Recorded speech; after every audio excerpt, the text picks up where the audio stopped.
E hoje nós vamos ver a nossa lição do segundo manual que nós começamos a semana passada. Hoje nós veremos obras de misericórdia. Aí está praticamente todo o nosso caminho, o caminho que nós devemos trilhar, não só por nós estarmos estendendo a mão a todos aqueles que precisam de nós, e muitas vezes para nós mesmos, porque quanto mais eu me voltar para o meu irmão, mais eu estarei juntinho de Jesus, mais eu estarei no coração de Jesus. E quem de nós não quer estar ao lado de Jesus, no coração de Jesus? E o que ele nos fala: estenda a mão, olhe pelo teu irmão, acolha. Às vezes uma palavra, um olhar é uma grande obra de misericórdia. E nós não damos o valor para um olhar nosso. E para a pessoa tem muito valor, muito valor. Se nós buscarmos, olharmos, pensarmos assim, quanta coisa que nós fazemos que às vezes para nós parece insignificante, que às vezes a gente nem percebe, nem olha. Mas para alguém, em algum lugar, esse momento, às vezes foi o momento de renascimento de uma vida, e nós não sabemos disso.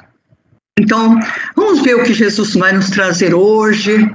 Sabe, hoje nós temos o nosso convidado, o seminarista Cauê, que eu fiquei tão feliz quando ele respondeu tão prontamente a minha fala com ele. Ele respondeu assim, sabe, Fih, eu estou à disposição. Aquele encheu uma alegria tão grande. Você vê, isso foi uma obra de misericórdia, foi uma obra de caridade. Por quê? Porque ali naquele pedido meu, ele estava atendendo o pedido de todos nós, a necessidade de todos nós.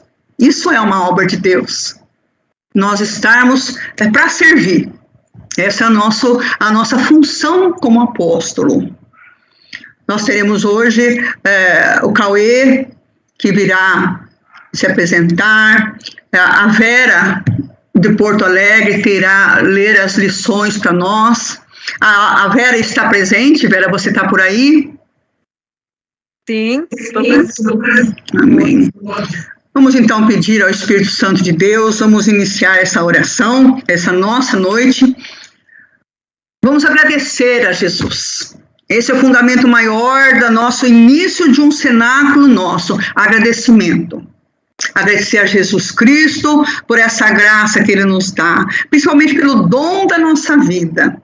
Senhor, quantos já se foram e nós estamos aqui com vida e saúde e garra.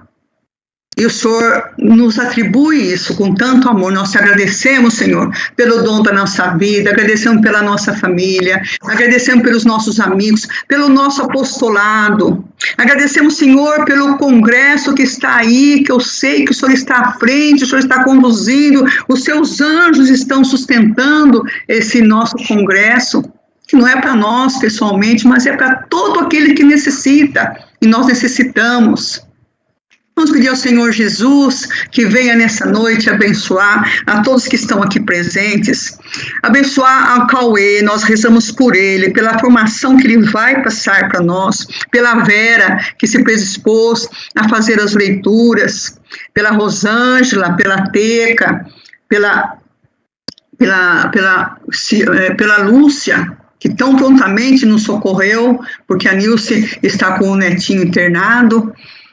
Mas nós estamos todos aqui, Senhor, e nós queremos pedir e agradecer a vós e pedir que o Senhor estenda a sua mão sobre todos aqueles que estão como o vosso instrumento de amor e de misericórdia. Rezemos. Vinde, Espírito Santo, enchei os corações dos vossos fiéis e acendei neles o fogo do vosso amor. Enviai o vosso Espírito e tudo será criado e renovareis a face da terra. Oremos. Ó Deus, que instruís os corações dos vossos fiéis com a luz do Espírito Santo, fazei que apreciemos retamente todas as coisas, segundo o mesmo Espírito, e gozemos sempre da sua consolação, por Cristo Senhor nosso. Amém. Mãe Santíssima, Mãe de Misericórdia, ponde o vosso manto sagrado sobre todos nós, sobre o Cauê, sobre a Vera, sobre todos aqueles que estão aqui, Senhora, para servir a Jesus Cristo. Ave Maria, cheia de graça, o Senhor é convosco. Bendita sois vós entre as mulheres, e bendito é o fruto do vosso ventre, Jesus. Santa Maria, Mãe de Deus, rogai por nós, pecadores, agora e na hora da nossa morte. Amém. Nós estamos reunidos em nome do Pai, do Filho e do Espírito Santo. Amém. Amém. Oi, Cauê, boa noite, seja bem-vindo. Se apresente para nós, Cauê. Que alegria. Boa noite. Vocês estão me vendo, estão me ouvindo? Deixa eu ver como fica melhor aqui. Sim? Estamos sim, Cauê. Sim, estamos vendo. Sim. Eu sou o seminarista Cauê. Estou no primeiro ano de teologia, aqui na Arquidiocese de Cuiabá. No entanto, eu sou natural de Presidente Bernardes. Então, sei que tem muitos aí de Prudente, região, né? Saibam que nós somos aí conterrâneos. Estou feliz com o convite e com a oportunidade de estar com vocês nessa noite tão bonita, dia de Nossa Senhora das Dores. Obrigada, Cauê, obrigada pelo seu sim. Vera, você tá aí, querida? Senão a leitora que vai nos acompanhar aí hoje vai ficar brava comigo, porque eu falei Nossa Senhora das Dores, não falei Nossa Senhora da Piedade. Não tem, nós sabemos todas elas. Vera, se apresenta, querida. Boa noite a todos. Né? Eu acho que as pessoas me conhecem, eu sou a Vera Maria, do Rio Grande do Sul, né? E fiquei muito, muito feliz com esse convite hoje, porque hoje é o dia da Nossa Senhora das Dores, a padroeira da minha paróquia, né? Então, acabei de vir de uma missa festiva, rezei por todos vocês, por toda essa formação, por essa pregação do Cauê, e pelo congresso também, por cada pessoa envolvida no congresso, que Nossa Senhora coloque o seu manto de proteção e o Espírito Santo ilumine a todos neste momento, de graças de Jesus, né?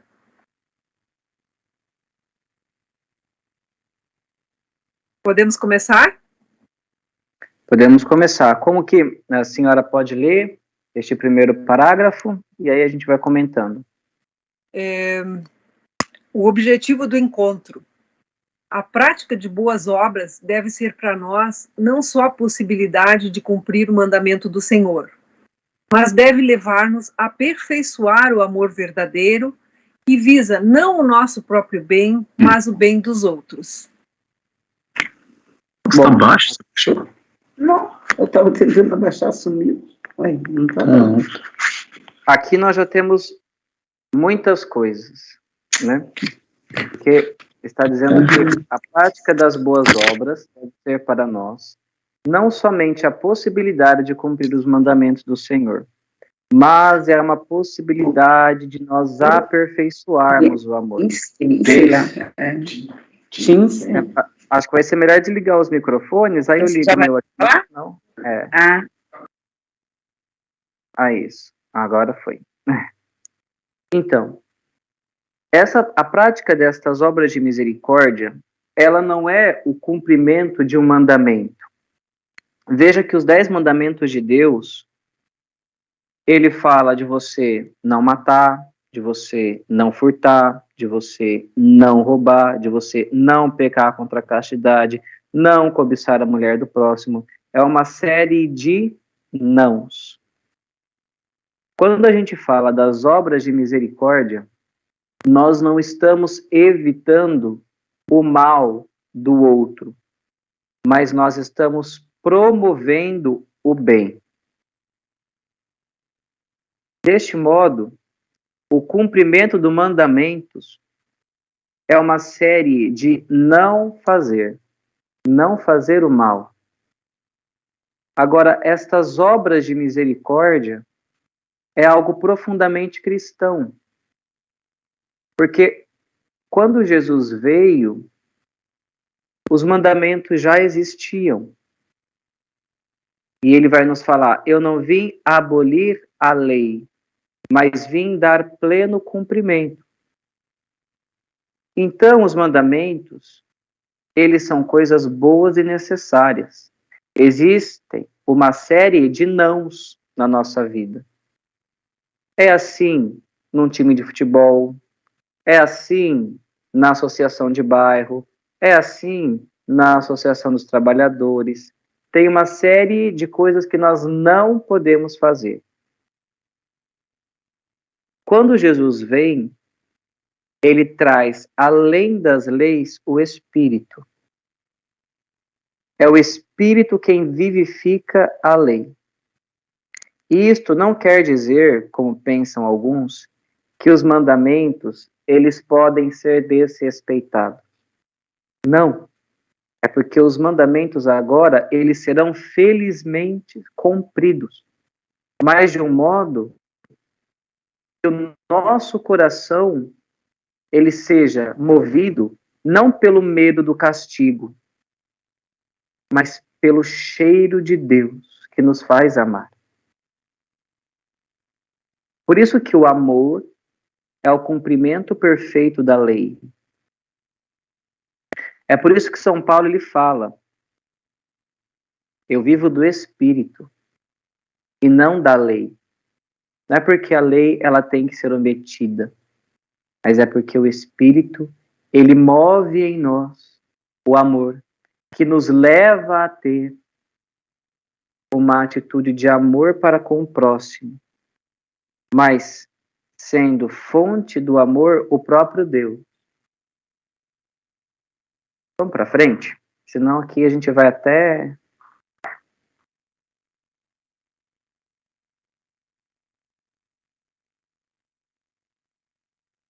Pode ler, Vera. Abre o microfone, Vera. Abre seu microfone. Quando de sua segunda Mateus 25, 31 a 46. Quando de sua segunda vinda, Jesus reunirá os homens e os separará conforme suas obras?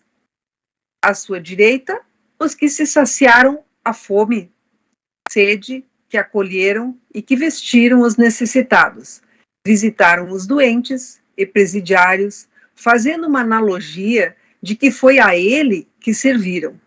Estes receberão a herança do reino dos céus. Os que não agiram conforme os desígnios de Deus serão expulsos. Então, aqui vem um agravamento dessas nossas boas obras, desse movimento do Espírito, né? Quer dizer, o Senhor ele vai separar de um lado aqueles que realizaram estas boas obras e do outro aqueles que não realizaram.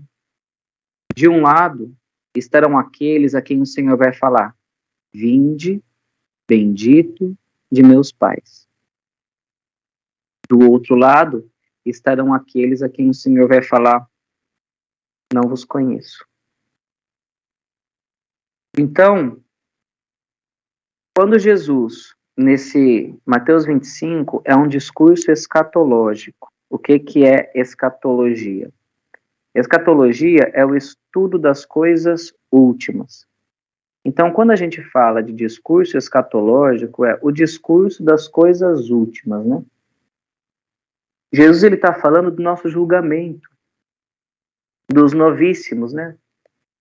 Aqueles que estarão à direita irão para o céu. O que ele colocar à esquerda irão para o inferno. E esta realidade, ela é maravilhosa, porque o céu é o prêmio dos justos e é o que nós buscamos. E ela é terrível, porque nós também temos a notícia do inferno, que é uma realidade dura e eterna para aqueles que não amam e não praticam essas coisas boas, né? Mas vamos para frente para a gente poder falar logo o que são essas coisas boas aí, né? No Catecismo 24:47. As obras de misericórdia são as ações caritativas pelas quais socorremos o próximo nas suas necessidades corporais e espirituais. Espirituais, instruir, aconselhar, consolar, confortar. Corporais, dar de comer, acolher, vestir, visitar os doentes e presos, sepultar os mortos. Esmola dada aos pobres, principal testemunho da caridade fraterna e justiça. Muito bem. Tem um santo, São Luís, ele fala assim: os pobres conquistarão o céu com a paciência, e os ricos conquistarão o céu com as obras de misericórdia. Por que que os pobres alcançarão o céu com paciência? Porque aquele que sofre com paciência e mansidão tudo aquilo que o Senhor nos envia, então ele sofre como Jesus sofreu. O que que a gente responde quando a gente fala: Senhor, fazei-nos manso e humilde de coração, né? Porque Jesus, ele foi manso e humilde de coração. Então nós vemos: Jesus, manso e humilde de coração, fazei o nosso coração semelhante ao vosso. Quer dizer, Jesus, quando na pobreza ele viveu, ele não ficou perturbado, impaciente, desordenado. Ele viveu as adversidades na grande mansidão do coração. Quando Jesus estava na cruz, a narração não diz que ele estava gritando como mau ladrão, que ele blasfemava, que ele reclamava. Não, Jesus, ele estava ali sendo manso e humilde de coração. Tanto é que, com que animal que o Evangelho vai comparar a Jesus? Quando João Batista ele vê Jesus, ele diz: eis o Cordeiro de Deus que tira o pecado do mundo. Então, primeiro, eis o Cordeiro de Deus é porque São João Batista ele está fazendo uma analogia ao Antigo Testamento. Se no Antigo Testamento os sacerdotes ofereciam cordeiros, agora com Jesus, aquele quem será oferecido será ele mesmo, o Filho de Deus. Mas a ideia do animal cordeiro não é à toa. Porque vocês já viram um porco sendo sacrificado? Um porco, ele grita, ele faz um barulho, você não pode assistir o sacrifício de um porco, que o negócio é feio, não é? Agora, um cordeiro, o cordeiro ele é manso. Você fica até com dó, porque você... Opa! A câmera voltou. Você fica até com dó, porque, imagina, o cordeiro está sendo sacrificado e ele ali no silêncio. Então Jesus, ele foi manso e humilde de coração. Os pobres, eles vão ganhar o céu por meio da paciência, vivendo como Jesus viveu, pacientemente os sofrimentos, sendo manso. E os ricos? Quando a gente fala rico, não pensa no Bill Gates, não pensa, sei lá em quem que você vai pensar. Pensa naquilo que te sobra. Os ricos vão conquistar o reino do céu pelas obras de misericórdia e pelo amor a Jesus Cristo, é evidente.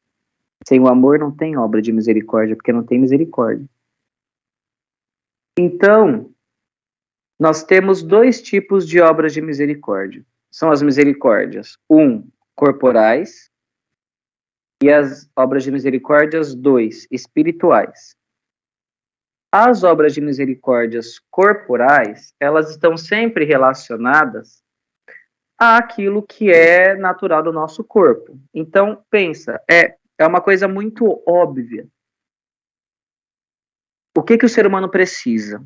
Ele precisa de comida, ele precisa de bebida, ele precisa de vestuário, ele precisa de um lugar para repousar a cabeça, uma pousada, ele precisa de liberdade, saúde e vida.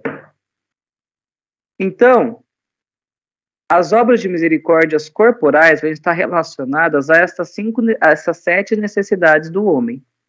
Então, se o homem tem necessidade de comida, a primeira obra de misericórdia vai ser dar de comer a quem tem fome. Se o homem precisa de bebida, a segunda obra de misericórdia é dar de beber a quem tem sede. Se o homem precisa de vestuário, a terceira obra de misericórdia vai ser vestir os nus. Se o homem precisa de liberdade, se o homem precisa de saúde, a quarta obra de misericórdia vai ser visitar os enfermos e os encarcerados. Depois, dar pousada ao peregrino, porque o homem precisa de repousar a cabeça, obras de um local. Depois, remir os cativos, libertar os inocentes, né? E a sétima obra é enterrar os mortos. Vamos passar para frente para ver o que vai falar o outro slide. Aqui são múltiplas, sob as suas múltiplas formas, extrema privação material, opressão injusta, doença física e psíquicas e, por fim, a morte. O mistério humano é o sinal manifesto de condição natural de fraqueza em que o homem se encontra desde o primeiro pecado e da necessidade que tem de salvação. Por isso, Jesus tornou sobre si, identificando-se com os mais pequenos. Então, o homem tem necessidade, aqui já diz, né? O homem, ele tem necessidade de salvação. Não basta para uma pessoa pobre ser pobre para ir para o céu. Quando Jesus fala, bem-aventurados os pobres de espírito, ele está falando de uma pobreza não material, mas é de um coração humilde, pobre de opinião, um coração que não é apegado aos seus próprios juízos, mas ele é apegado àquilo que Deus ensina e àquilo que Deus revela. Esta é a pobreza virtuosa. De tal modo que ter dinheiro não é mal. Pelo contrário, é uma possibilidade de você poder ajudar o outro. Agora, quando uma pessoa ela tem uma condição mais confortável, não veja como um privilégio, veja como uma responsabilidade.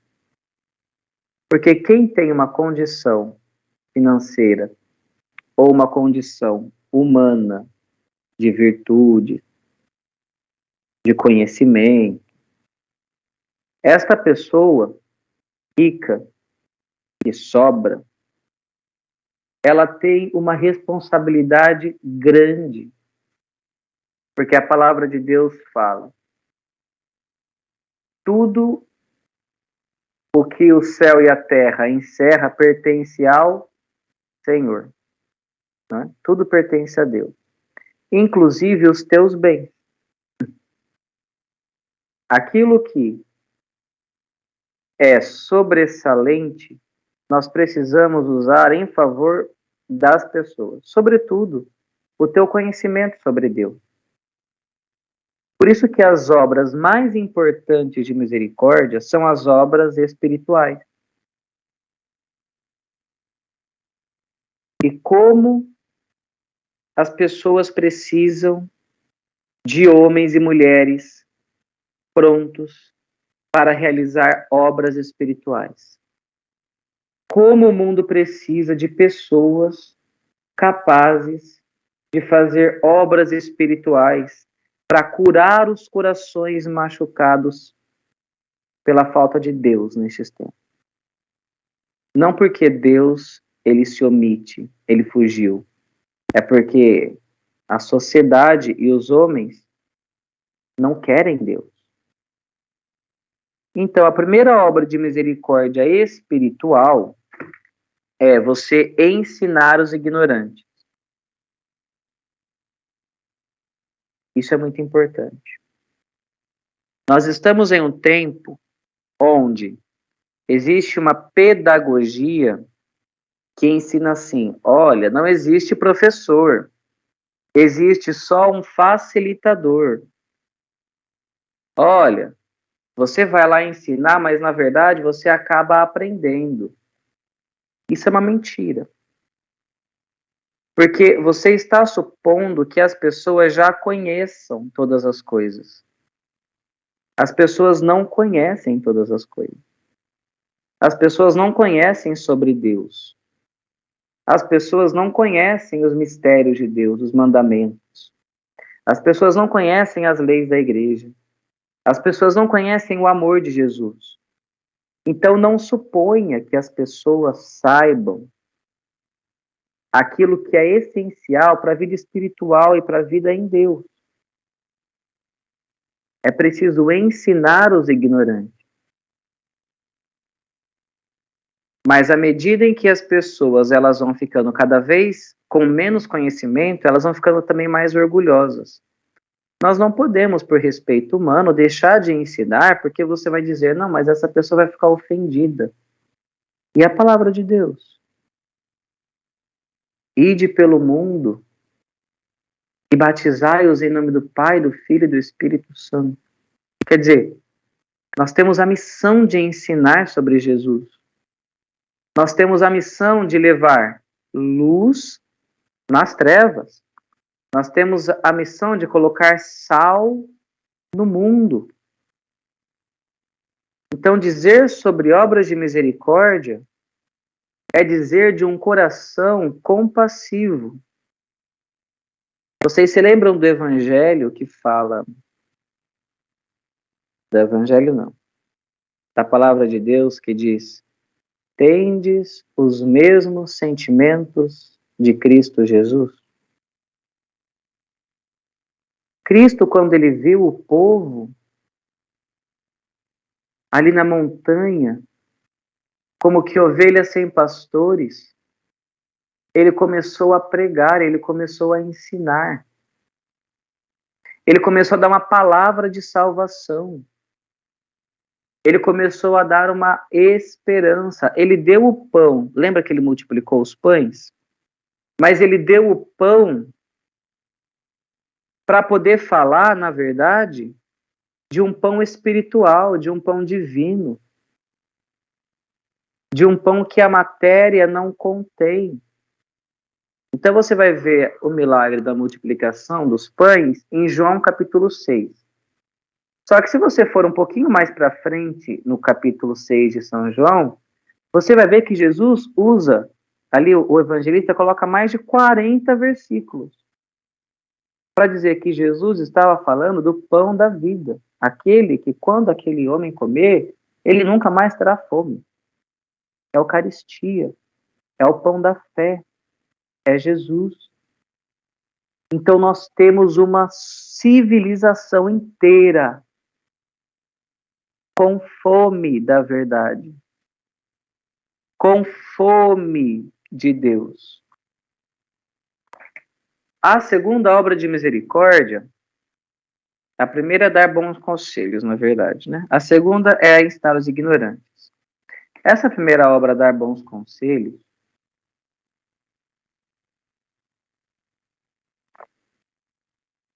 esses são meus sobrinhos, olha. Estão em Bernardes. Uma graça. Essa obra de misericórdia, dar bons conselhos, ela é importante, tanto que é um dom do Espírito Santo.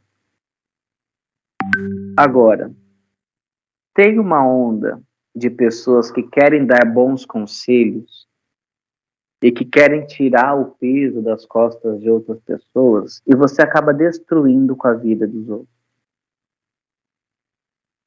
Chega uma amiga, um amigo, uma pessoa da paróquia vai pedir o seu conselho. E aí diz, olha, lá em casa tá difícil, né? Descobri que fui traída, ou então não estou sendo bem tratada, estamos brigando muito. Aí você, na autoridade de uma pessoa, aspas, espiritual, vai lá e fala: não, mas você tem que primeiro ter amor próprio. Separa. Vai viver a tua vida. E aí? Essa pessoa está cumprindo com a obra de misericórdia de dar bons conselhos? Meu filho, Jesus nunca falou: viva a sua vida, tenha amor próprio. Jesus fala do amor ao próximo. Jesus fala de dar a vida pelos irmãos. Jesus, ele fala de tomar a tua cruz. Então, para sermos cristãos e, enfim, termos boas obras de misericórdia, nós precisamos tomar a nossa cruz. Não é fácil você visitar os doentes. Você dar uma palavra de correção para quem está errado. Você organizar na sua paróquia uma pastoral social forte que cuide das pessoas no âmbito material e espiritual, que seria o ideal. Então você organiza a cesta básica, você vai atrás de roupas, agasalho, mas estas famílias que você serve, você também tem que dar uma assistência espiritual, uma assistência humana, ajudá-los nas necessidades, mas sobretudo nas necessidades espirituais.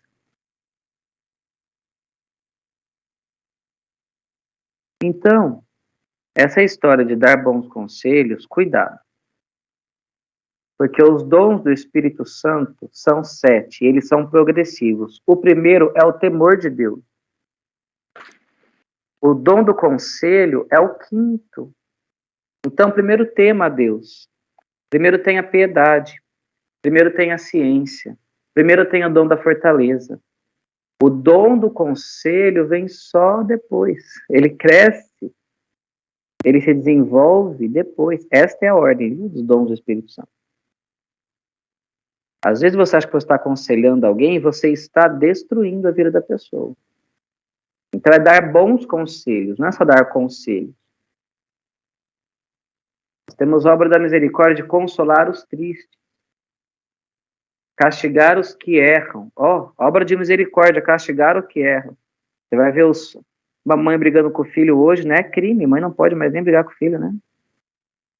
Mas é obra de misericórdia, castigar os que erram. Perdoar as injúrias. Essa história do amor próprio vai tão contra, assim, o amor próprio ordenado é maravilhoso, nós temos que ter. O amor próprio desordenado é mau. Então essa história do amor próprio desordenado vai contra, inclusive, essa obra aqui, olha, perdoar as injúrias. Nós precisamos perdoar as pessoas que nos ofendem. Sofrer com paciência a fraqueza do próximo. Olha que tremendo, né? Sofrer com paciência a fraqueza do próximo. A palavra de Deus vai falar assim: vós que sois fortes, tendes paciência com aqueles que são fracos na fé. Então, assim, nós que queremos ser amigos de Jesus misericordioso, nós precisamos ser homens maduros. E não começar a ficar ofendido com qualquer coisa, com qualquer ofensa, com qualquer desagrado que as pessoas fazem conosco. Pelo contrário, nós precisamos ficar felizes quando nós temos uma ofensa. Vocês lembram do Atos dos Apóstolos? Os apóstolos começaram a ser perseguidos e eles ficavam felizes por serem dignos de ser como o seu mestre. Porque o discípulo não é maior do que o mestre. E se o mestre foi perseguido, injuriado, ora, então, louvado seja Deus pelas injúrias e perseguições que eu tenho. Vamos para frente? Aqui nós vamos começar com o Diário da Santa Faustina. O que ela entendeu e explicou sobre obras de misericórdias corporais. No Diário 285, Santa Faustina serve água quente à irmã e Jesus lhe pede que leve o cibório ao sacrário. O mesmo amor que te aproximas de mim, aproxima-te de cada uma das irmãs, e tudo que lhe fizeres, fazes a mim. Muito bem.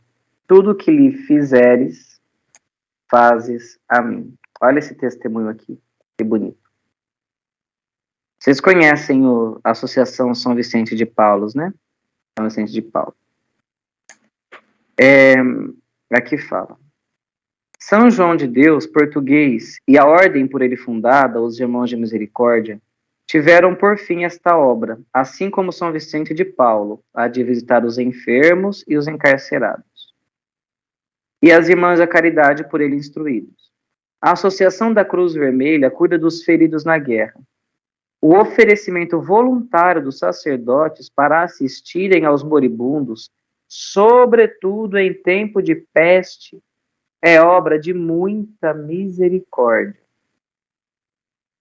Então, dar de beber a água quente a quem tem, né? Você imagina, no frio você precisa de água quente. Você visitar os doentes, você acolher os moribundos. É claro que nada disso é feito para as pessoas. É por isso que não é muito cristão ficar ofendido com as injúrias. Quando nós fazemos uma obra de misericórdia, nós não estamos respondendo a um bem que esta pessoa a qual eu ajudo me fez. Porque esta pessoa a qual eu ajudo, ela pode não ter sido boa comigo. Ela pode não ter sido boa com os outros. Mas a minha ação, ela não é uma resposta para com as pessoas. Ela é uma resposta para com Deus. Eu ensino os ignorantes, eu dou água aos sedentos, eu dou fome aos famintos, eu dou comida aos famintos. Por quê? Jesus curou a minha fome. Jesus curou a minha cegueira. Ele morreu na cruz por mim. Ele me amou. Todo e qualquer bom ato que eu faço é uma resposta ao amor de Deus. É por isso que a pessoa beneficiada pela minha caridade é totalmente indiferente para mim. Eu não estou respondendo a ela nada de bom. Eu estou respondendo a Deus. Uma catequista. O que o catequizando de 7 anos fez de bom para você que você respondesse a ele ensinando-o? Nada. Então, ensinar, cuidar, visitar, alimentar, não se trata de uma resposta às pessoas. Se trata de uma resposta a Deus. É Ele quem me amou. Ele me amou. Comigo está. Por Ele vou. A música do Valmir Alencar. É uma resposta a Deus. Qualquer ato de caridade que nós fazemos. Amar, rezar, cuidar, é uma obra de amor, porque é uma resposta àquele que nos amou. Vamos para frente? Eu não sei como está o tempo aí, hein? Se vocês me deixarem, eu vou ficar falando aqui. Temos bastante tempo, pode ficar à vontade. Pode me cortar. Não, fica à vontade, falta bastante ainda. Está muito gostoso, muito bom. Já no diário 1312, 1313, Santa Faustina comenta, um jovem pobre faminto na portaria. Quer dizer, ela não comenta, um jovem pobre faminto na portaria bate na porta. Depois ela pensa, minha filha, chegaram aos meus ouvidos as bênçãos dos pobres que, afastando-se da portaria, me bendizem. E gostei dessa tua caridade nos limites da obediência. E por isso desci do trono para saborear o fruto da tua misericórdia. Olha só. Jesus, ele desce do trono para saborear o fruto da tua misericórdia. Vocês veem que o livro de Santa Faustina, o diário, é um diário profundamente espiritual. Então, é uma relação íntima de amor daquela freira com Jesus. Nós precisamos ter muito em conta que este diálogo e este relacionamento de Deus com a Santa Faustina não é exclusividade dela.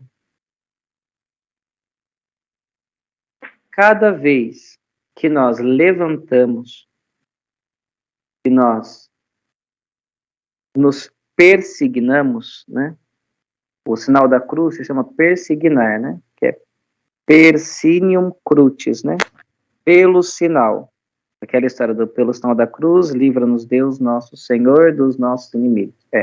Persinium crucis de inimitis nostris, libera-nos Deus nosso. Então, persinium, pelo sinal, persignação, né? Fazer em nome do Pai, do Filho e do Espírito Santo, é se persignar. Este ato de persignação tem uma força muito grande. É a força da cruz, a qual nós celebramos ontem na liturgia, a exaltação da Santa Cruz. Mas então, em cada levantar que nós temos, em cada persignação, em cada obra de misericórdia que nós fazemos, em cada oração que nós damos a Deus, olha, ele desce do trono para saborear o fruto da tua misericórdia, ou o fruto do teu amor, ou o fruto da tua memória, ou o fruto da tua vontade de estar com Jesus. É verdade, ele fica esperando que você se lembre dele. Ele fica esperando que você, então, possa cuidar de alguém, e neste alguém você pensar nele, para que ele possa saborear o fruto da misericórdia. Não porque ele precisa, mas porque ele nos ama. Porque ele nos ama. Tem um rei, São Luís, não sei qual do São Luís, tem um monte de São Luís, né? Ele fala que duas vantagens ele teve em ser rei. Primeiro, em ser rei em um reino católico, porque ele era católico. Então, olha que bonito, né? Um coração grato por ser católico. Tem tanta gente que reclama, né? Poxa, eu não queria ter nascido no Brasil, eu queria ter nascido nos Estados Unidos ou em um outro lugar. Meu filho, Estados Unidos é um país protestante. Ah, mas eu queria ter nascido, sei lá, na Europa, né? Tá bom. Ou você ia ser um ateu louco, ou você ia ser um calvinista. O Brasil é um país católico. Louvor a Deus por termos nascido no Brasil, porque nós somos católicos. Então, bom, pelo menos por enquanto, né? Então, esse rei São Luís, ele se alegrava, primeiro, em ser rei, porque ele era um rei católico, depois, porque ele podia ajudar as pessoas. Olha que poder ajudar as pessoas é uma tarefa e é uma missão. É um dever de responsabilidade. Tem um livro, chama-se, na verdade não é um livro, né? É um compêndio. Compêndio é o agrupamento de muitas coisas. Chama-se Compêndio da Doutrina Social. Então, quem é da pastoral social, tem um desejo maior de se voltar até mesmo para a política, você precisa ter esse compêndio. Chama-se Compêndio da Doutrina Social da Igreja. Então, todos os documentos dos papas que trata sobre a sociedade, a política, está dentro deste compêndio da doutrina social da igreja. É uma maravilha, é a coisa mais linda. Eles têm um princípio, chama-se princípio da destinação universal dos bens. O que isso significa? Primeiro, a igreja vai deixar claro que é direito de todos os homens a propriedade privada. Então, essa história de que tudo tem que ser de todo mundo e de um modo, não existe, porque não tem como acontecer. Na prática, a coisa não funciona. Então, tendo claro que é um direito dos homens a propriedade privada, o princípio da destinação universal dos bens, ele vai falar que, apesar de termos propriedade privada, existe uma responsabilidade social nos bens que nós temos. Então, você tem um bem X, seja este um bem espiritual, intelectual, que você deve compartilhar, que você tem que ensinar, que você tem que cuidar, que você tem que corrigir as pessoas, seja um bem material, que você tem que dar de comer, que você tem que dar de beber. Por exemplo, terça-feira, eu recebo uma mensagem no celular, é uma menina de uma paróquia longe de onde eu fico, mas ela mandou mensagem. Cauê, aí no bairro Cristo Rei, eu moro aqui no bairro Cristo Rei, tem uma família, na verdade é meu primo, ela dizendo, né? É a esposa, o esposo e uma filhinha de 2 anos. Eles estão passando fome. Não têm o que comer. Ora, ela foi pedir para mim. A responsabilidade é minha. Eu sou seminarista, não tenho nada. Então eu liguei para um afilhado meu, que eu sei que tem condição. Falei, escuta, tem alguma coisa para fazer hoje? Não. Vem aqui me pegar aqui à tarde que a gente vai visitar uma família. Aí nós fizemos ali, compramos uma cesta básica. Na verdade, foi uma cesta super, né? Não foi nada de base. Tudo com ele. E aí nós levamos lá para a família. Mas para dizer, nós precisamos tomar posse da nossa responsabilidade social para com as pessoas. Então, é direito de todos a propriedade privada. Mas o mundo e tudo que o mundo contém é de Deus. Eu preciso ser um bom administrador do que me é confiado. Então, se eu tenho contatos e não tenho dinheiro, eu tenho que ser um bom administrador destes meus contatos. Se eu tenho dinheiro, eu tenho que ser um bom administrador deste meu dinheiro. Se eu tenho uma empresa grande, que ocupa um território, um espaço territorial grande, existe uma responsabilidade social com este espaço territorial grande que eu tenho. Então, neste espaço que você tem, que é grande, que você usa, você tem que produzir empregos. Então, não tem problema que você seja o chefe e o outro seja o seu empregado. Você está produzindo empregos. Você está dando sustento para as famílias. Não é? Cresça mais, meu filho. Faça a sua empresa ser maior ainda. Cresça, cresça. Mas dê muito empregos. Dê um salário justo para as pessoas. Veja, um grande problema social hoje. Homem e mulher trabalham. Pai e mãe trabalham. E aí, quem educa os filhos? Você manda para a escola e para a creche? Aí você vai dar a responsabilidade que você tem de educar os teus filhos para uma pessoa que você nem sabe que é, para os livros didáticos escolares, que é uma tragédia. Então, um empresário, ele tem essa responsabilidade social de dar o emprego justo para um pai de família. De tal modo que um pai de família, ou uma mulher, consiga sustentar a sua casa tendo o seu cônjuge, educando os filhos. Estamos aqui falando do ideal, tá? A gente sabe que cada caso é um caso, que é tudo muito difícil, mas o ideal seria isso. Nós temos este princípio de destinação universal dos bens. Vamos lá? Vamos para frente. Na próxima citação de Santa Faustina 10:29, na realidade, assim, ó, Jesus está dizendo desse testemunho que tu deste, Cauê, né?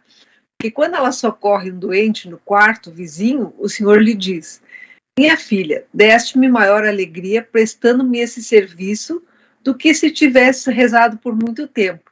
Tudo que fazes ao próximo é a mim que fazes. Foi exatamente o testemunho que deste socorrendo essa família que pediu ajuda na fome, né? Aí você vê, né? Tudo que fazes ao próximo é a mim que fazes. Adiante? Nós precisamos ter uma intenção teologal em todas as nossas atitudes. O que é esta intenção teologal? É você agir com uma intenção de fazer para Deus. Tem gente que tem, por uma disposição natural, uma facilidade maior em comunicação e ensinar as pessoas. Então, para essa pessoa, ensinar não é virtude. Para essa pessoa, ensinar é da sua natureza. Agora, quando eu não tenho essa facilidade no ensino, e eu vou ensinar as pessoas, mesmo com dificuldade, então isso, se eu faço habitualmente, isso é uma virtude. Mas eu só vou fazer isso por virtude se eu fizer qualquer ato bom, como se eu fizesse para Deus. Então a paciência para mim vai ser uma virtude se eu lembrar da paciência da cruz. Se alimentar alguém para mim vai ser uma virtude, será se eu fizer pensando em Jesus, que não tinha o que comer, nem onde repousar a cabeça. Então, é preciso uma intenção teologal nos nossos atos. Fazer e viver como se fizéssemos e vivêssemos para Cristo. Vamos lá? Vamos lá. Agora nós entramos nas obras de misericórdia espirituais. No diário 13:16, Jesus fala: filha, necessito de sacrifício repleto de amor, porque apenas este tem valor diante de mim. Grandes são as dívidas contraídas pelo mundo diante de mim. Podem pagá-las as almas puras pelo seu sacrifício, praticando a misericórdia em espírito. Muito bem. Então, vamos falar de sacrifício, né? Por que é que Jesus ele passou pela cruz? Imagina, quando Jesus ele foi circuncidado, ele tirou uma pele do corpo dele. Isso é circuncisão. Então, com alguns dias, Jesus ele foi circuncidado. Aquele sangue que saiu de Jesus na sua circuncisão, quando ele ainda tinha alguns dias de vida, este sangue já era suficiente para a salvação minha, sua e de toda a humanidade de todos os tempos. O primeiro choro de Jesus já era suficiente para a salvação de toda a humanidade de todos os tempos. E de todos quantos são os mundos que existem. A obra de redenção é uma obra universal. Por que é que Jesus ele submeteu à cruz? Por que que ele quis passar por tanto suplício? E mais, não é que ele se submeteu à sua cruz, é que ele se submeteu à agonia, ele se submeteu à flagelação, ele se submeteu à coroação, ele se submeteu a levar a cruz e então ser crucificado. Isso depois de ter vivido uma vida de perseguição, pobreza e todas as adversidades que você possa aí querer colocar. É porque Jesus queria ensinar para nós que sofrer é uma coisa boa. Oh, que loucura, né? Sofrer é uma coisa boa. É uma coisa boa para quem tem fé. Olha, a primeira carta de São Pedro, ele fala o seguinte: servos, submetei-vos aos patrões com todo o respeito, não só aos bons e afáveis, mas também aos que são maus. Ó, o sofrimento aqui. Se submeter também aos que são maus. Nisto consiste a graça. Sofrer injustamente. Quem quiser ver é 1 Pedro, capítulo 2, versículo 19. Nisto consiste a graça. Sofrer injustamente, suportando as aflições, com a consciência da presença de Deus. Pois, olha isso, que merecimento há em suportar castigo quando se é culpado? O assassino, que merecimento ele tem do sofrimento que ele tem na cadeia? O que rouba, qual é o merecimento que ele tem quando ele perde tudo que ele roubou? Entretanto, se suportais o sofrimento quando fazeis o bem, quer dizer, você está lá se doando por alguém, você está lá fazendo bem, você está lá servindo, aí a pessoa vai lá e te puxa o tapete, vai lá e te injuria, vai lá e te... Ora, se suportais o sofrimento quando fazeis o bem, isto é grato a Deus. Olha, então Deus se agrada com as injustiças que acontecem conosco. Não porque ele ama a injustiça, mas porque o sofrimento que nós passamos, ele é redentor. Uma vez que nós somos batizados, nós somos unidos a Jesus. Então, todo o sofrimento que nós temos, na verdade, é sofrimento de Jesus, porque nós somos um com Deus. Então, o nosso sofrimento é o sofrimento de Cristo.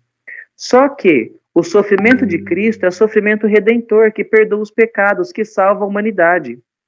Quanto mais eu sofro, mais Jesus sofre. Quanto mais Jesus sofre, maior os méritos de conversão, de mudança de vida, de salvação. Entende? Não quer dizer agora que você vai ser um masoquista. Não fica procurando o sofrimento. Você já tem sofrimento suficiente na sua vida, meu filho. É só você enxergar o seu sofrimento, parar de reclamar e se unir a Jesus. Porque aí, unido a Jesus, o pai vai ouvir da boca do filho: Pai, perdoa-lhes, eles não sabem o que fazem. E aí o pai vê o filho naquela cruz, e vendo o filho sofrendo, o que o pai vai negar para Jesus ali na cruz? Agora eu pergunto para você: você com o sofrimento que você tem na sua vida, não procura outro sofrimento não, pensa no seu sofrimento. Você sofrendo, você fala: Pai, perdoa ele não sabe o que faz. Pai, converta essa pessoa, ela não sabe o que faz. Pai, converta o meu coração, eu não sei o que eu faço. E aí Deus Pai vai ver o teu sofrimento e Jesus unido a você, ele não vai conseguir negar nada para você. E daí então, né, tudo que pedirdes vos será dado.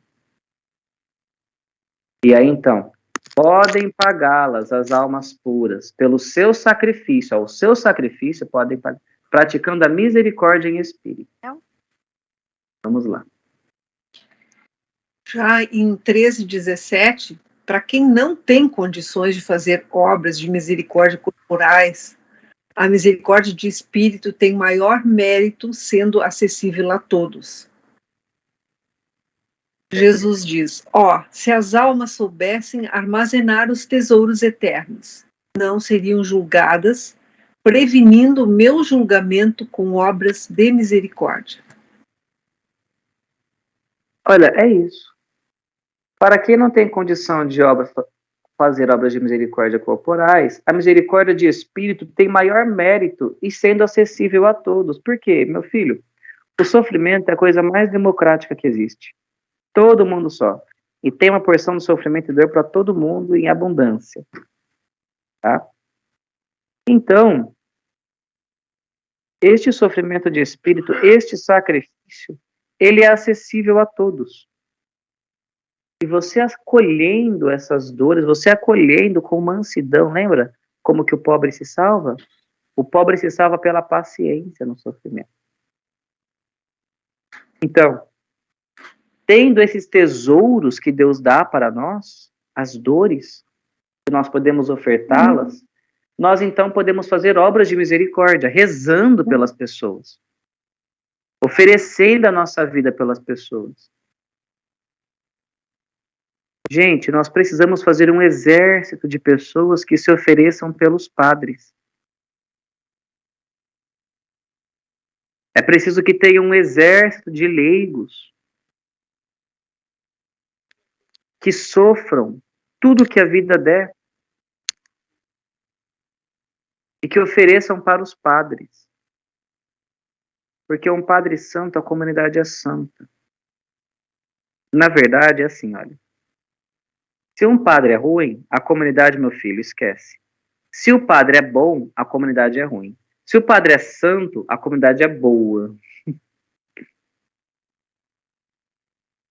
Então, para nós termos uma comunidade boa, o padre tem que ser santo. Se sacrifiquem pelo sacerdote.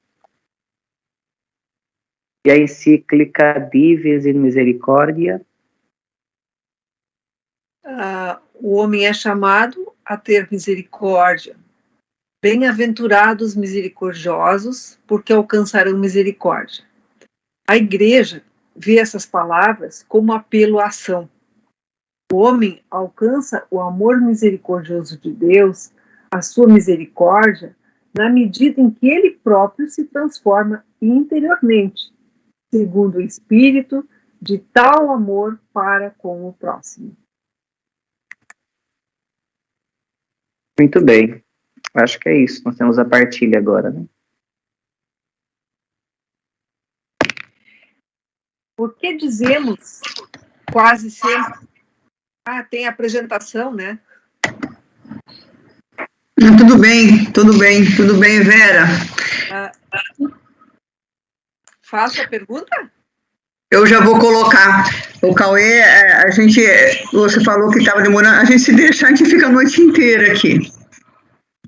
Sabe, foi muito esclarecedora, e a gente tem muito o que pensar sobre todas essas palavras, todas essas explicações, todos esses ensinamentos que você nos deu hoje. De muita importância para todos nós, e nós temos que refletir muito sobre isso. Eu agradeço muito de coração, muito mesmo. Nós temos a nossa partilha, e a gente gostaria, sim, que todos pudessem falar, mas o nosso tempo é curto, né? Então, eu peço que todos coloquem nos grupos a nossa partilha, os nossos testemunhos. E aqui, de uma maneira geral, nós temos 3 irmãos que vão estar falando sobre essas perguntas que ficam para nós, né? A Lúcia, ela está por aí. Eu gostaria muito que ela se apresentasse, né, e falasse um pouquinho para nós, porque nós dizemos quase sempre que nós não temos tempo para praticar a caridade. Lúcia, se apresenta, por favor, bem. Boa noite. Eu sou de Presidente Prudente, da paróquia São Judas Tadeu. Eu pertenço a uma paróquia que ela é muito rica em obras. Ela tem, as obras de caridade dela são imensas. Nós temos as visitas aos doentes. Nós temos esse trabalho que o Cauê falou aí, da assistência às cestas básicas, a parte espiritual. Nós temos o banho solidário, que nós acompanhamos os moradores de rua, onde levamos comida, roupa limpa para eles. E respondendo à pergunta, por que dizemos quase sempre que não temos tempo de praticar a caridade, eu respondo porque muitas vezes nós não praticamos a caridade com nós mesmos, com os que estão dentro da nossa casa, com os nossos amigos, nossos companheiros de trabalho, nossos vizinhos. Nós nos deixamos levar pela correria do dia a dia, às vezes, pelos apegos dos bens. Eu acho que nós somos, muitas vezes, teóricos na misericórdia, porque nós não temos a coragem de assumir a dimensão profética que o Cristo nos dá, de nos aproximarmos dos nossos miseráveis em qualquer circunstância. Como nos diz hoje, na Sagrada Escritura, no livro de Mateus. E muitas vezes o que nos falta é a coragem de reconhecer a miséria do próximo e oferecer a ele um abraço generoso, de ir ao encontro às suas necessidades materiais, espirituais, físicas. E, como nos dizia Santo Agostinho, nós não podemos dar o que não temos. E tudo que Jesus nos pede, como diz o Cauê, ele já nos deu anteriormente. Então, eu acredito que nós precisamos mais prestar atenção a essas misérias de hoje. Quem são os miseráveis de hoje, os crucificados, que passam por nós, às vezes, muitas vezes, despercebidos. Eu sempre vou ao centro e passo pelo calçadão, e hoje, nesse momento que nós estamos da pandemia, aumentou muito os pedintes na rua. E muitas vezes você passa e dá apenas uma moeda, que é o que ele pediu. Nós não paramos para conversar, para ouvir as necessidades que ele tem. Então, eu acho que isso aí, hoje, esses conselhos tão lindos, né, que o Cauê passou para a gente possa tomar mais consciência disso, que nós podemos ser os benditos de Deus, que possamos ser aqueles que vamos sentar à direita de Deus, né? E como diz o ditado, que não serve para servir, não serve para viver. Muito obrigada. Que assim seja. Muito obrigada, Lúcia. Deus abençoe você, querida. Obrigada por se dar seu sim para nós. A segunda pergunta: por que frequentemente usamos a desculpa de que não praticamos obras de misericórdia porque não temos recursos? Quem vai nos falar é a Rosângela. A Rosângela lá do Pernambuco, né, Rosângela? Por favor, querida, se apresenta. Sim, Rosângela, eu sou de Águas Belas. Águas Belas. Eu estou trocando tudo. Águas Belas, Pernambuco. Mas Pernambuco. Sim, Pernambuco. Então, é um prazer mais uma vez estar aqui, já agradecendo o seu convite, a Fifi, quando você me passou essa pergunta, eu digo, Jesus quer falar comigo. Ele tem algo especial para mim nesta noite. Para nós. Mas, veja bem, essa é uma pergunta que ela já vem com uma afirmação, não é?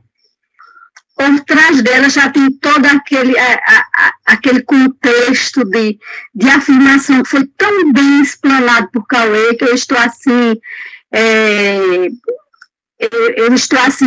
muito feliz por estar nesta live, nesse cenáculo, nesta noite, e ter participado e ter assistido essa brilhante aula do Cauê.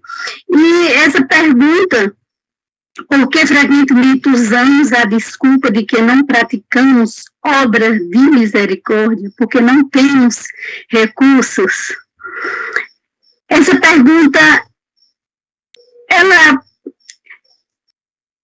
nos deixa quase que sem resposta, porque depois de uma explanação dessa, a gente vê todas as formas de praticarmos a misericórdia que o Senhor Jesus nos dá. Nós vimos na Sagrada Escritura, vimos no Catecismo da Igreja Católica, vimos no Diário de Santa Faustina. Então, realmente, as desculpas que são apresentadas são fajutas, né? São consideradas fajutas, porque não tem desculpa, nós não temos desculpas.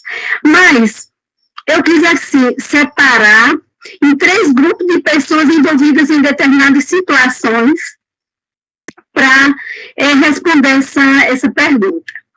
O primeiro grupo que apresenta essas desculpas é formado por aquelas pessoas que não conhecem a mensagem de Jesus misericordioso, contida no Diário de Santa Faustina, muito menos a Sagrada Escritura e o Catecismo da nossa Igreja Católica.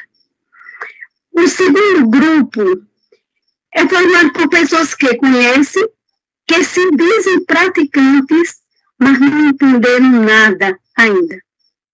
Não entenderam o mínimo. E não entenderam que praticar obras de misericórdia é condição de nossa salvação. Não só isso, claro.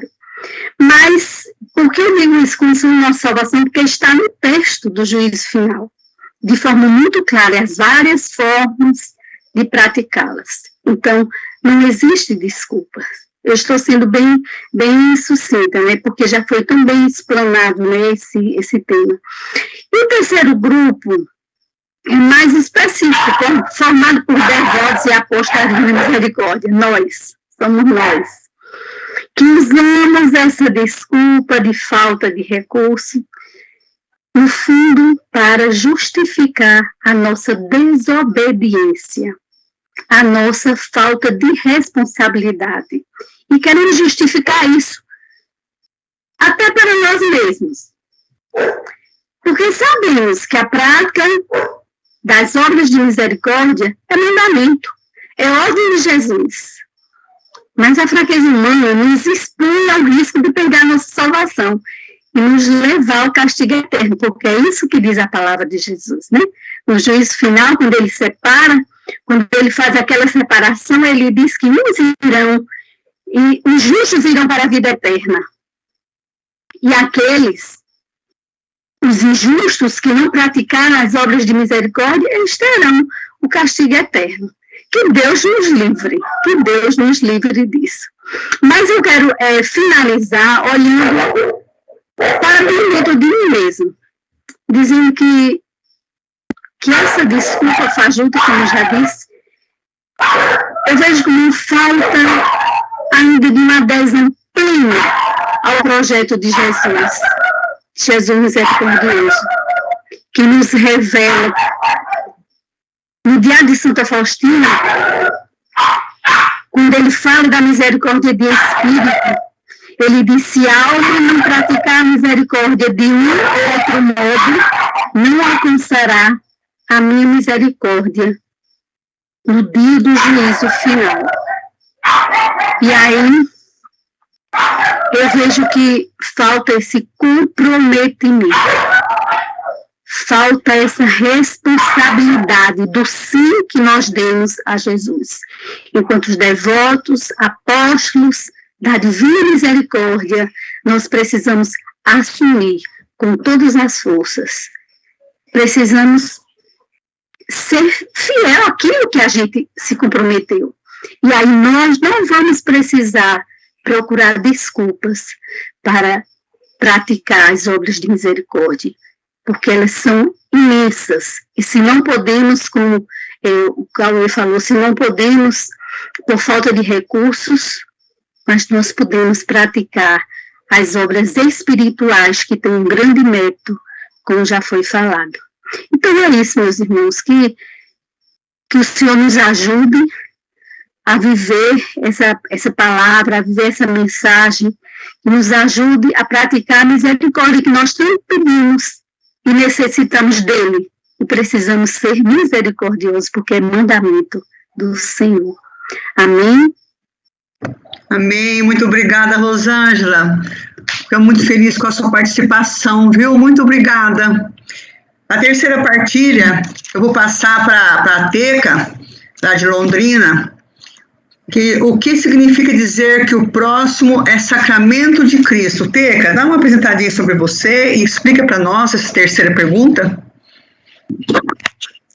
Boa noite a todos, irmãos. Eu sou da Capela São Francisco de Assis, Londrina, e agradeço a oportunidade de, mais uma vez, aprender um pouquinho mais. Todas as vezes que nós somos convidados a fazer uma partilha, o Senhor, como a nossa irmãzinha disse, né, Ele vem nos enriquecer, primeiro para nós, para depois a gente poder partilhar. Então, eu fiz um breve resumo aqui, eu achei mais assim, interessante. Eu vou estar lendo rapidamente para não tomar muito tempo, porque se a gente ficar falando, eu acabo me estendendo um pouquinho. O que significa dizer que o próximo é sacramento de Cristo? Primeiro, nós temos que entender o que é o sacramento.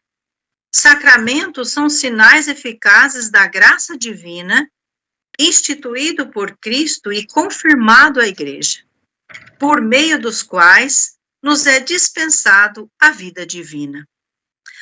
Os sacramentos são o batismo, o crisma, a Eucaristia, a confissão, unção dos enfermos, ordem e matrimônio.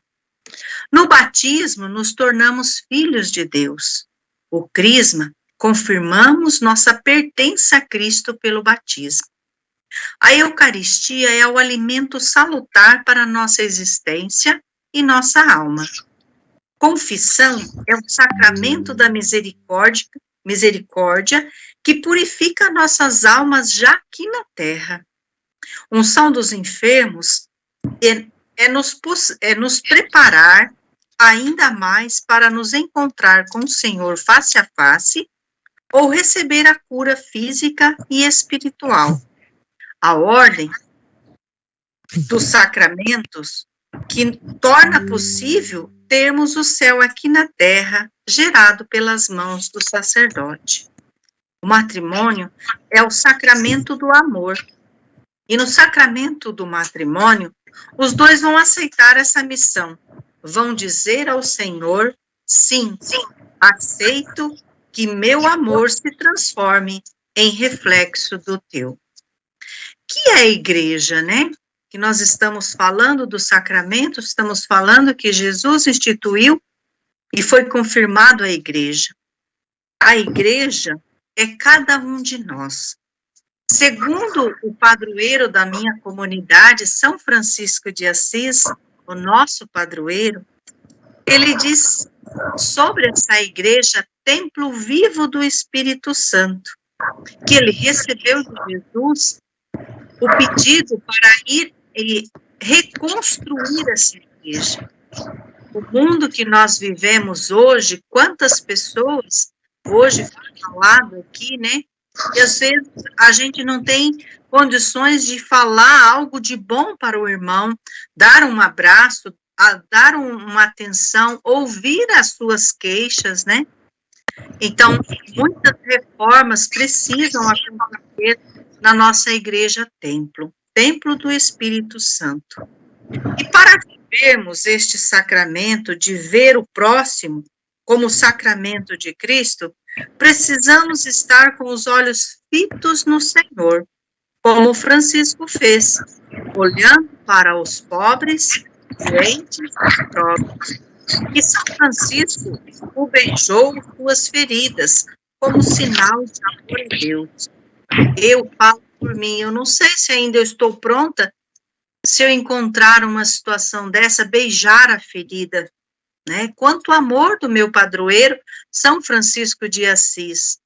É isso que Jesus pede para nós, é que a gente possa olhar no próximo e ver esse sacramento que é de Jesus, né? E nós, hoje, nós apóstolos eucarísticos, precisamos pedir a Deus esta graça de enxergar não só com os olhos humanos, mas com os olhos da fé, que nos possibilita viver de forma concreta este amor misericordioso de Deus. Pedir ao Senhor, Senhor, dai-nos esta graça de ver como tu o vês o meu próximo.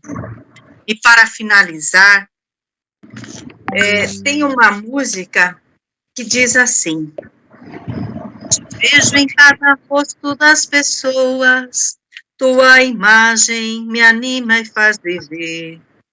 No coração amigo que se doa, no sonho do teu reino acontecer. Teu reino é justiça, é paz, é missão, é paz e missão, é a nova da libertação. Teu reino é justiça, é paz, é missão, é a boa nova da libertação. Que nós, apóstolos eucarísticos da Divina Misericórdia, nos animemos e que a gente possa olhar para o nosso próximo desta forma, como um sacramental, como um sinal vivo e eficaz da presença de Deus. Muitas vezes a gente vê os defeitos das pessoas, mas ali naquela situação existe um Cristo que quer ser amado por nós. E esse amor é o que vai transformar cada ser humano em sexo.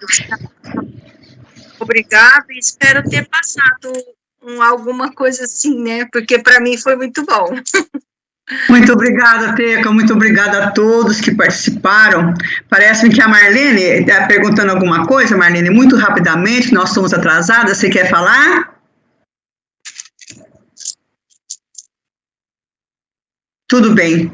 O padre, eu vou devolver a palavra para o Cauê, para ele poder fechar os pensamentos dele, depois eu vou ver se o Marcos está na sala também, para nos dar sua bênção, que nós já demoramos assim, avançamos bastante, né? Cauê, você quer fechar, querido? A gente agradece muito, de todo o coração, viu? Dizer para vocês seguirem firmes na misericórdia, no desejo de união com Jesus e oferecendo o seu sacrifício, as suas dores em favor dos homens desse tempo que precisa de nós, que cremos e que queremos o mundo segundo o coração de Deus. Até Amém. mais. Amém. Muito obrigada, Cauê. Deus abençoe a todos. O padre Marcos está presente, Ivo? Tá sim, Afif. Estou, sim. Oi, querido padre, o senhor está bom? Que Deus abençoe a todos. Parabéns, Cauê, mais uma vez obrigado pela participação. A todos os outros que também deram suas respostas, testemunhos, que foi mais testemunho de vida e de fé. Parabéns, viu? Que todos sejamos, Papa disse nesses dias, misericordiados. Quer dizer, ele observou ao comentar esta bem-aventurança, que é bem-aventurados misericordiosos, porque eles alcançaram a misericórdia, que logo causa depois também e consequência são reciprocidade, na causa e na consequência. Então vamos ser também beneficiados, praticando misericórdia, sem saber, vamos também ser digamos, destinatários da misericórdia. Muito obrigado a todos, e a FIFI que organizou este encontro, e aí sei que vocês gostariam de ficar até meia-noite, mas precisam jantar, né, e deitar crianças para dormir, né, etc., e se preparar para congresso, né. Sim. Muito bem. Então, bênção final. Dá uma bênção para nós, padre. Muito bem, então,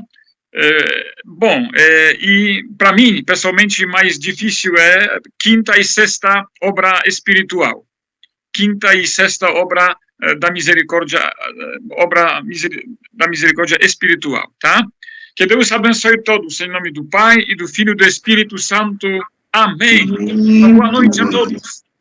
Boa noite. Abra os seus microfones, deem boa noite. Muito obrigada por tudo. Obrigado, Deus abençoe. Boa noite. Até o congresso. Todo mundo Boa noite, irmã. Semana, hein? Boa noite. Obrigadinho no congresso. Deus abençoe. Deus abençoe a todos. Boa noite. Obrigada, Obrigada. Muito obrigada. Boa noite a todos vocês do grupo. Boa Muito noite. bom. Boa noite para todos. Boa noite. Obrigada. Muito obrigada a todos.